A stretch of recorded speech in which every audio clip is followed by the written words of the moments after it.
ડભોઈ વકીલોની માંગણીઓનો સ્વીકાર થતા વકીલ આલમમાં ખુશીની લહેર। નામદાર ગુજરાત હાઈકોર્ટ દ્વારા તાજેતરમાં બહાર પાડવામાં આવેલા નોટિફિકેશનના વિરોધમાં સમગ્ર ગુજરાતના વકીલોએ વિરોધ દર્શાવી પોતાની માંગણીઓ રજૂ કરી હતી। આ મુદ્દે બાર કાઉન્સિલ ઓફ ગુજરાત દ્વારા નામદાર હાઈકોર્ટ સમક્ષ વકીલોની લાગણી અને માંગણીઓની સચોટ રજૂઆત કરવામાં આવી હતી। વકીલોની વ્યાજબી માંગણીઓને ધ્યાને રાખીને નામદાર ગુજરાત હાઈકોર્ટ જૂના નોટિફિકેશનમાં સુધારો કરી વકીલોની માંગણીઓ સ્વીકારીને નવું નોટિફિકેશન જાહેર કર્યું છે। હાઈકોર્ટના આ નિર્ણયથી સમગ્ર ગુજરાતના વકીલોની એકતાનો વિજય થયો છે।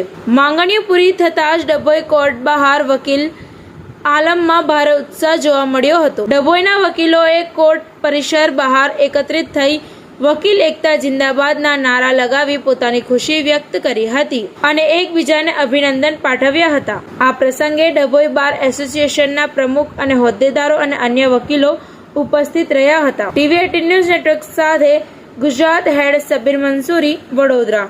નામદાર ગુજરાત હાઈકોર્ટનો એક સર્ક્યુલેશન હતો અને તે સર્ક્યુલેશનમાં લોહિત લિપિમાં તેમજ અન્ય જે એપ્લિકેશનો છે તે પણ લોહિત લિપિમાં જ નામદાર નીચલી કોર્ટોમાં ફાઇલ કરવી અને તે બાબતે વકીલોને ઘણી બધી મુસીબતો સર્જાઈ હતી અને તેના કારણે 2 દિવસથી તમામ બાર એસોસિએશનના એડવોકેટો હડતાલ પર ઉતરેલા, પરંતુ નામદાર ગુજરાત હાઈકોર્ટે આ સર્ક્યુલેશનમાં સુધારો કરેલો છે અને જે મુદ્દત માફી રિપોર્ટ છે તેમજ મુદ્દત મેળવવાનો રિપોર્ટ છે, આરોપીનો હાજરી મુક્તિનો જે રિપોર્ટ છે, સ્ટે એપ્લિકેશન છે, બેલ બોન્ડની પ્રક્રિયા છે, એ પ્રક્રિયા હસ્તલિખિત પ્રમાણે એક્સેપ્ટ કરવામાં આવશે।